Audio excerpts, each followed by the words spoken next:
Coming up, is it realistic to believe the Dbacks can make the postseason in 2023? And speaking of postseason, picking all the wild card round series, American League, National League on today's Locked On Diamondbacks podcast. You are Locked On Diamondbacks, your daily Arizona Diamondbacks podcast, part of the Locked On Podcast Network, your team every day.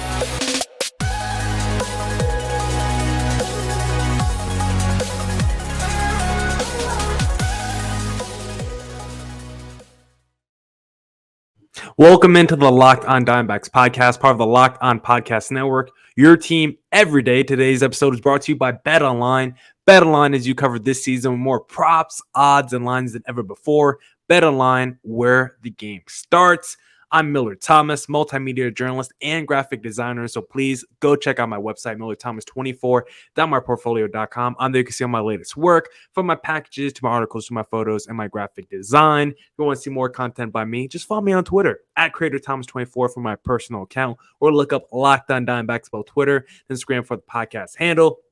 Go check us out on YouTube, because I have to apologize if we have some crossover between Dbacks fans and ASU fans who listen to the podcast, because if you check out Locked On Diamondbacks on YouTube, please hit subscribe. We've been stuck on 169 subscribers for a few days now. If you check out the Locked On Diamondbacks YouTube, I'm currently wearing a Washington State bow down t-shirt. I believe it's Washington State. I take that back. It's just UW, University of Washington, who will be ASU's opponent on Saturday. So I apologize for wearing the enemy's t-shirt days before the game, but I had to because my homie works for the opponent and I will be seeing him tomorrow. So I'm looking forward to that. It will be today by the time you guys are listening to this podcast. But enough about my personal life. I also just want to say thank you for making Locked On Diamondbacks your first listen every day. I would not be able to do this podcast without you, my loyal listeners, sharing, subscribing, reviewing, doing all that so I could do this podcast for you. Thank you. It's free and available on all platforms. So please continue to tell your friends.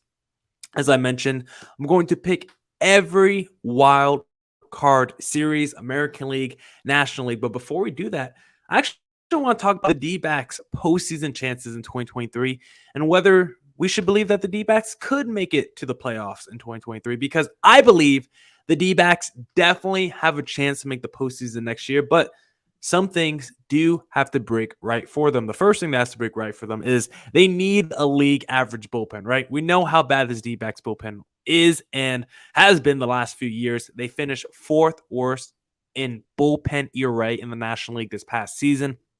And it's really crazy because the bullpen had opportunities to be shut down and be a critical reason as to why the Dbacks could have made the postseason this year, because surprisingly, the Dbacks bullpen entered more games with leads than the Padres, Cardinals, and only 2 back from the Philadelphia Phillies. Those are 3 playoff teams right there. And the Dbacks bullpen came into games with a chance to win as many times, if not more, than those 3 playoff teams. So just think about that and simmer on that for a second. And what's really crazy is they had more leads than teams like the Cardinals and Phillies. But what's also crazy is they were second to last in the National League in average outs recorded and pitches recorded per game. D-backs bullpen wasn't responsible for recording a lot of outs. They weren't throwing a lot of pitches. Like when they came in the game, it was late in the game, usually with a lead. The D-backs starting pitchers went very deep into ball games throughout the season. The bullpen really didn't have to do a lot. They were only pitching a couple innings here, 30 to 50 pitches there. Like the D-backs bullpen didn't have a ton of responsibility on itself. So it's disappointing to see that the ERA was so bad because they entered so many games with leads and they weren't expected to record a lot of outs when they did come in the bullpen. So that makes it very, very disheartening. The D-backs bullpen also entered more games with the bases empty than the Phillies, Braves, Padres, and Cardinals. So the D-backs bullpen was responsible a lot of times for putting dudes on the bases. It's why they had the second worst save percentage in the National League in 2022. So if you're Mike Hazen, don't go out there and sign the Oliver Perez's, the Mark Melancon, the Ian Kennedys again. It has not worked with these veteran relievers. Don't try to do that again. Let's get some young, fresh arms, maybe from the minor league, because we've seen a whole bunch of minor league pitchers for the D-backs this past season actually be better than what we might have expected. So let's go younger and fresher with the bullpen, because going the veteran route has not worked out for Mike Hazen. I also think when you look at the potential in the rotation and lineup next season, it is just oozing with talent. I mean, think of a potential lineup of Corbin Carroll, Ketel Marte, Jake McCarthy, Christian Walker, Dalton Varsho, Josh Rojas, Carson Kelly. Maybe he has a bounce back. I'm not a big Perdomo guy, but you're still going to have a DH of maybe Emmanuel Rivera, Stone Garrett, or Alec Thomas. So you're still going to have 5 to 6 players in your lineup that you feel very confident in. And if Carson Kelly has a bounce back and at least gets back to a 260 average, 780 OPS, 18 home run guy, like that's going to be a huge advantage for the D-backs from their catcher position. And then look at that rotation. I believe Zach Allen's going to be a stud once again next season. I have no qualms about him. Do I have a little concern for Merrill Kelly about how replicable this season might have been? Yeah, probably a little bit, but he's still with Brent Strom. I still expect him to be pitching like a mid-rotation starter. And then we'll see what happens with Jay Jameson, the Ryan Nelsons, and even a Brandon Pfaadt, because that's ideally my dream scenario, how I would want to build out the rest of my rotation. And considering what we saw from Dre Jameson, Ryan Nelson this past season, gives me a lot of optimism. And then Brandon Pfaadt basically had one of the best minor league pitching seasons we've seen from a guy in a very long time. I mean, he had 200 strikeouts. We haven't seen that in a very long time from a minor league pitcher. So D-backs rotation could be oozing with talent next season with Gallen, Kelly, Dre, Ryan, and Brandon Pfaadt. So I love the D-backs rotation and lineup next year. And then the last reason why the D-backs could make the postseason next year is because I'm just looking at the field and thinking, there's at least one team who's currently in the wild card that I think the D-backs could potentially overtake, because when I look at the potential wild card field for next season, I wrote down the Phillies, the Mets, or the Braves. One of those two are locked into a wild card spot. Giants, Padres, Brewers, and Marlins. I have those 1, 2, 3, 4, 5, 6, 7 teams down for 3 wildcard spots next year. I think those are the 7 most likely teams to battle for a wildcard spot next year. And one of those wildcard spots will go to the Mets or Braves. You can lock it in right now. So that's 1 wildcard spot already gone if you're starting this off. The Padres, they're going to have Soto and Machado for a full season next year. And then eventually they'll get back a healthy Tatis as well. So you're also going to have a very aggressive GM in AJ Preller with the Padres as well. So you can't just count them out. So I'm actually going to pencil in the Padres as a second wildcard team. So already the National League East gets 1 wildcard spot. The Padres get the second wildcard spot. So now it comes down to the Giants, Brewers, Phillies, or Marlins for the final wildcard spot with the D-backs. And I could see the Giants going through a little retooling phase next year, maybe the next couple of years, to fix that lineup, because I like their pitching, but guys like Brandon Bell, Brandon Crawford, they're not just in their mid-30s. They're starting to be in their upper 30s in terms of age. Evan Longoria is old. Just a lot of oldness in that Giants lineup, so I could see them retooling over the next couple of years. I love the Marlins pitching. They could have a top 4 rotation in the National League next year, but they could also have the worst lineup in the National League next year. So Kim, their GM, has to do a ton of work this offseason, so I still think they're probably a couple years away. Feels like the Brewers are going to be going through some changes this offseason. I feel like they have a lot of question marks after that Josh Hader deal. Feels like they might be trying to cut salaries and trade some players this offseason. So I'm not really in on the Brewers next season. So I really think that third wildcard spot next year will actually come down to the D-backs or Phillies. And we know the Phillies can smash, but they don't have the best bullpen and they don't have the best defense. While I expect the D-backs offense to be better next season with a stellar defensive match. And if they can figure out the bullpen, I definitely think they will be better than the Phillies next season. So lock it in. D-backs 2023 third wild card spot. Now, if you want to bet on the D-backs making the postseason in 2023, you need to head to betonline.net, because betonline.net is your number one source for football betting info this season. Find all the latest player developments, team matchups, news, podcasts, and in-depth articles and analysis on every game you can find. And as always, BetOnline remains your continued source for all your sports wagering information, with live betting and up-to-the-minute scores for every sport out there. The fastest and easiest way to check in on all your favorite games and events, including MLB, MMA, boxing, and golf. Head to betonline.net or use your mobile device to learn more. BetOnline, where the game starts. All right. Let's get back to the podcast and let's pick those wild card series. And I want to first start with the American League. Excuse me, I had to burp real quick. Tampa Bay Rays versus the Cleveland Guardians. And I'm going to pick the Guardians to win this in 3.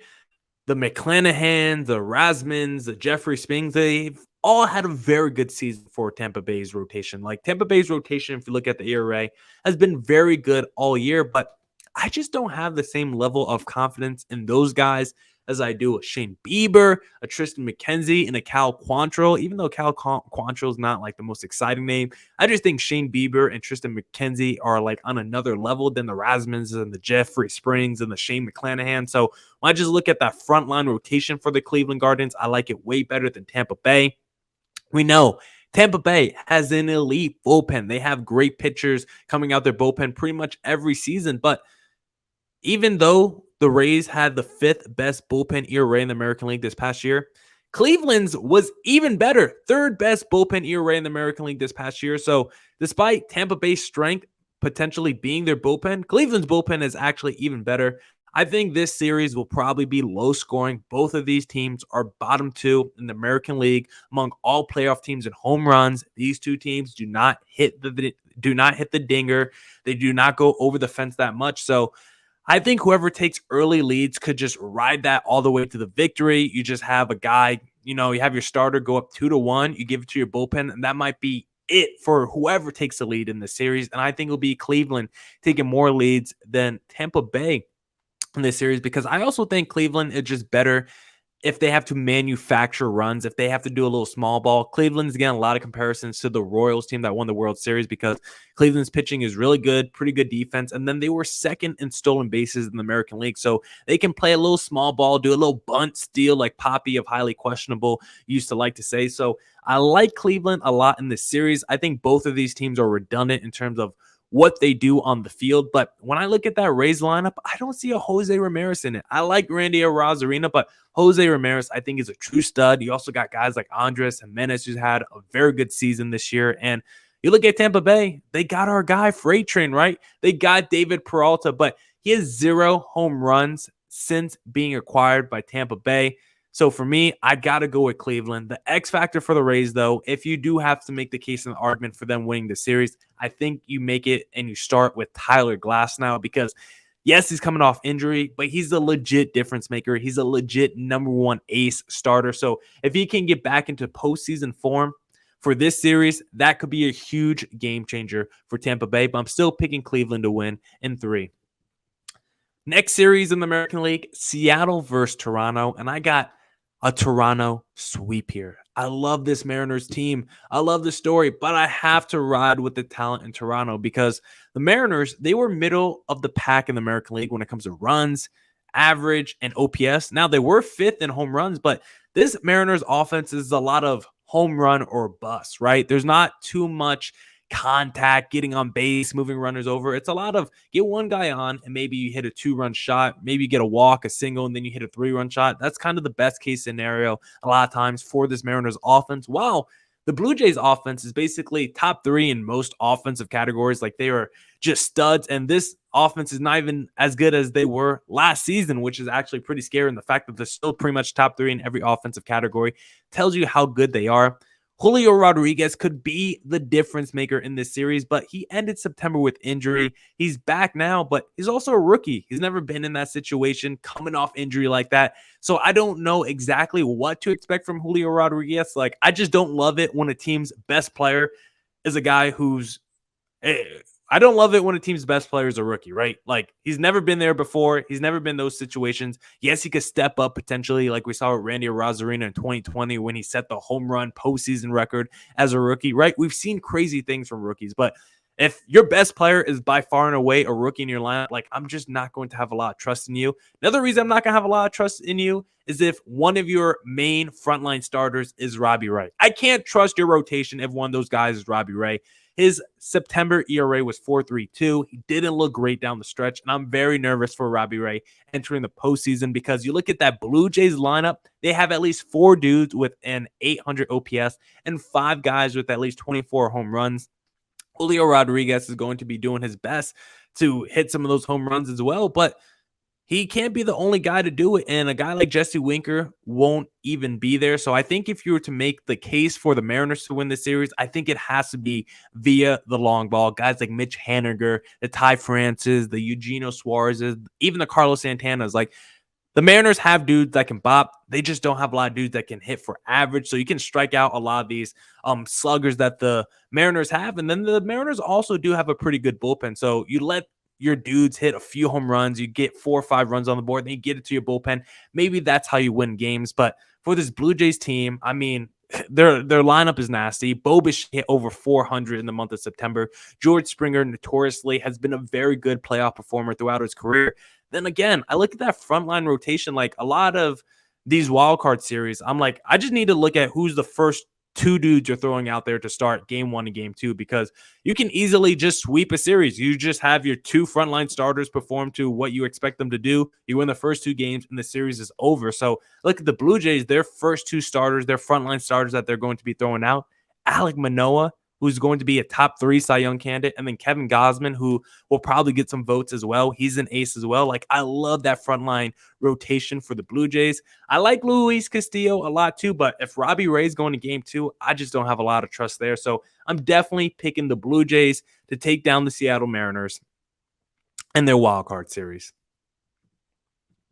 Now let's transition to the National League and pick the National League wild card series. And we're going to start with the Padres versus the Mets. And on this one, I'm going with the Mets sweep. They're going to win the first 2 games because my analysis and my argument is very simple. Very simple for the Mets. They're going to be throwing out Max Scherzer and Jacob deGrom in the first 2 games. Those are, 2 of the top 4, 5? 2 of the top 3 pitchers in Major League Baseball, maybe the 2 best pitchers in Major League Baseball. Like, right then and there, the Mets should probably just win those 2 games. But you never know. Things can happen. One of those guys could get hurt. We've seen Jacob deGrom. He's been injury prone throughout his career. Ended the month of September kind of weird. Wasn't a great month of September for deGrom by his standards. And also, fun fact, this is only Jacob deGrom's 2nd career playoff appearance. He hasn't been to the playoffs since 2015, and that was the last time and the only time he was in the postseason. So not like this guy's a great track record of at least being there. Now, the one time he was there in 2015, pretty good numbers and results for Jacob deGrom, but he hasn't been there a ton. So you do have to wonder if maybe there could be a little Clayton Kershaw effect with Jacob deGrom, with the pressure mounting on him, with the talent that this Mets team now has to make it pretty far in the playoffs. Maybe deGrom puts a little pressure on himself because he doesn't know how many more times he's going to get there. He's in his early 30s now. Like, he's not a spring chicken anymore. So for this Mets team, I think if you have to make the argument against the Mets, it starts with the frontline starters probably faltering or getting hurt, because the Mets should probably sweep if you're throwing out Max Scherzer and Jacob deGrom. But how about the Padres side? Because both of these teams, are going to have all-star lineups. For the most part, both of these teams have pretty stacked lineups. And for the Padres, they got 2 dudes that could probably carry an offense by themselves, in Juan Soto and Manny Machado. So if you could get those 2 guys going, and then you could get one other guy like a Jay Cronenworth or Juraxen Profar, like, that might be all you need from an offensive standpoint, because Machado and Juan Soto can definitely carry an offense, and you get those 2 going at the same time. That could be all you need from your lineup to get the runs on the board. But the thing that really gives me pause, because I like both of these offenses, the thing that gives me pause, though, is when you get to the bullpen, specifically the 9th inning, because if the Mets get to the bullpen with a lead, it's basically over. You give the ball over to Edwin Diaz, and the game is over. Mets win. The Padres, if they enter the 9th inning with a lead and they give it to Josh Hader, anything is possible. You never know. So both of these teams, I think, are kind of complementary. I like the talent a lot better on the Mets. Rotation, I think, is way more stacked, but I don't think this Padres team is bad at all. I think they have a lot of talent, like I mentioned, that lineup with the Machados. Maybe not a ton of talent because they are like middle of the pack when it comes to runs scored, while the Mets are like top 4 in runs scored. But if you're going to have Machado and Soto in your lineup, you're still going to have the Brandon Drurys and the Josh Bells. Like, there's still enough offensive pieces there to get it done. And then the Padres rotation and frontline starters are good. If you're throwing out Joe Musgrove and Yu Darvish, like, that's as good as a 1-2 combo you can have to match up against the DeGroms and Scherzers of the world. So I like the Mets in this series. I think Scherzer and DeGrom are just way better than Yu Darvish and Joe Musgrove. But I think this will be another low-scoring series as well. I think this will be a pitching duel with the Padres coming on the short end of the stick, potentially because their bullpen blows it late in game 1 and game 2. While I think the Mets are just gonna, I think the Mets are just gonna have elite pitching in those first 2 games with Scherzer and DeGrom going, and then if they could get it to Edwin Diaz, it's just gonna be over. So I like the Mets to sweep against the Padres.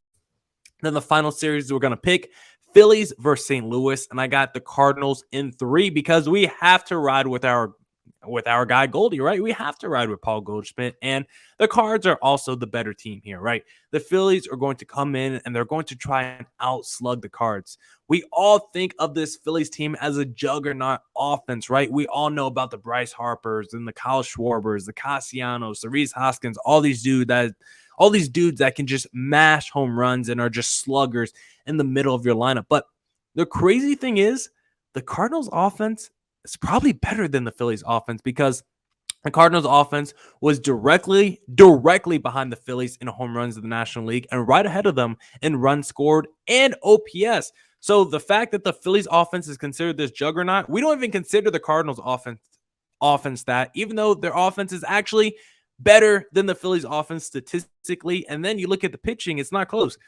Cardinals had the 4th best ERA in the National League, while the Phillies had the 9th best ERA.